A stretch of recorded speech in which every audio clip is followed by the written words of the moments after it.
तर नाशिकमध्ये आज शेतकऱ्यांच्या प्रश्नावर हा भव्य मोर्चा काढण्यात आलेला आहे।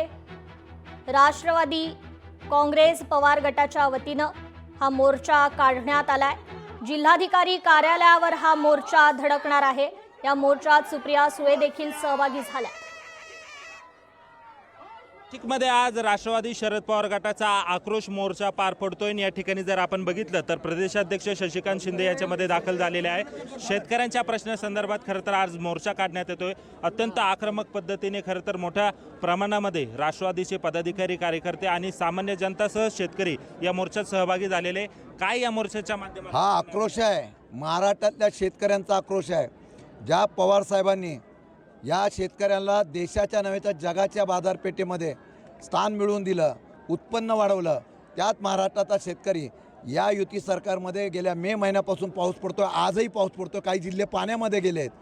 अशी परिस्थिती असताना सरकारकडे सातत्याने मागणी करून सुद्धा ज्यांनी सातबारा कोरा करू अशा प्रकारचं आश्वासन त्यांनी केलं नाही, त्यांच्या विरोधात हा एल्गार आहे। जर बघितलं 6 महिन्यामध्ये 1350च्या वरती शेतकऱ्यांनी आत्महत्या केलं आहे।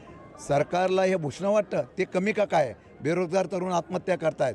आता जाती धर्माच्या नावाखाली ह्या सरकारने राजकारण केलं, तिथली तरुण आत्महत्या करायला लागले। त्याच्याबरोबर जे सुशिक्षित बेरोजगार कॉन्ट्रॅक्टर आहेत ते आत्महत्या करायला लागले। आत्महत्याचा महाराष्ट्र आपल्याला ओळख करून द्यायचा आहे। आमचा आवाज एवढाच आहे की यामध्ये न्याय मिळाला पाहिजे, ह्या लोकांना अशी आमची भूमिका आहे। अहो तुम्ही निर्णय घेतला तर आम्हाला मोर्चा काढावा लागला नसता। निगरगट्ट आहे।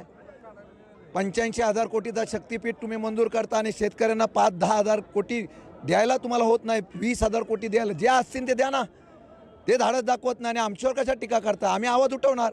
आम्ही विरोधक म्हणून जिथे जिथे अन्याय होतो, शेतकऱ्यांचा असो युवकांचा असो कुठलाही, तिथं आवाज आम्ही उठवणार, तो आमचा अधिकार आहे। सरकारसमोर हेच भावना आहे का देवाभाऊनं आम्हाला गांजर दिलं। गांजर देवाभाऊ प्रचार सभेत 3 वेळा बोंबलले अकोल्याले।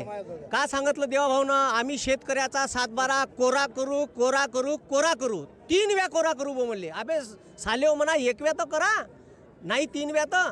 इथं शेतकरी आत्महत्या करून राहिला। पूर्ण महाराष्ट्रात एवढा पाऊस आला का त्या पावसामध्ये सगळे पिकं खराब झाले। आमच्या इकडं विदर्भ, मराठवाडा आणि पश्चिम महाराष्ट्रात प्रचंड सोयाबीन उत्पादक शेतकरी आहे। याच्यावर येलो मोजाक आला आहे आणि येलो मोजाक आला आहे। आणि ह्या सरकारनं एवढी बदमाशपणा केली का शेतकऱ्याचं मतदान घ्यासाठी 1 रुपयात पीक विमा केला आणि तो बरोबर इलेक्शन यायचा उल्लू सीधा झाला, यानं पीक विमा बंद केला।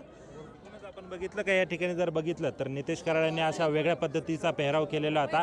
भाजीच्या माळा ज्या आहेत त्या गाळ्यात घातलेल्या आणि एकूणच सरकारपुढं शेतकऱ्यांचा आक्रोश दाखवण्याचा जो प्रयत्न आहे हा त्यांच्याकडनं केला जातोय। महेश माले, लोकशाही मराठी, नाशिक। लोकशाही मराठी ऐका, पहा, जागरूक रहा।